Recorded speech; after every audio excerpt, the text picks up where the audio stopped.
Hello friends, welcome to SK videos.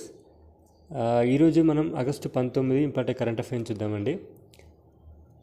Andhra Pradesh Anakapalli జిల్లా కేంద్రానికి సమీపంలోని శంకరం గ్రామం వద్ద క్రీస్తుశకం 4-9 శతాబ్దాల కాలం నాటి బౌద్ధ స్తూపాలు, గుహలు, బుద్ధుని శిలా విగ్రహాలు కనుగొని చేయడం జరిగింది. మరియు తెలంగాణ రాజీవ్ గాంధీ పంచాయతీరాజ్ సంఘటనలో తెలంగాణ రాష్ట్ర చైర్మన్గా మర్కా రాజేంద్ర ప్రసాద్ యాదవ్ ఎన్నిక కావడం జరిగింది. మరియు హిమాలయ పర్వత దిగువ ప్రాంతాలు తూర్పు మధ్య భాగంతో పోల్చినప్పుడు పశ్చిమ భాగం త్వరగా వేడెక్కుతుందని అధ్యయన నివేదిక వెల్లడించడం జరిగింది. మరియు తెలంగాణలోని హైదరాబాద్లో ప్రజా యుద్ధ నౌక గద్దర్ డాక్యుమెంటరీ పోస్టర్ను రాష్ట్ర రోడ్లు భవన శాఖ మంత్రి విడుదల చేయడం జరిగింది. మరియు కేంద్ర ప్రభుత్వం అందించే అర్జున పురస్కారాలకు హైదరాబాద్కు చెందిన బ్యాడ్మింటన్ క్రీడాకారిణి పుల్లల గాయత్రి గోపిచంద్, బదిరా షూటర్ ధను శ్రీకాంత్ ఎంపిక కావడం జరిగింది.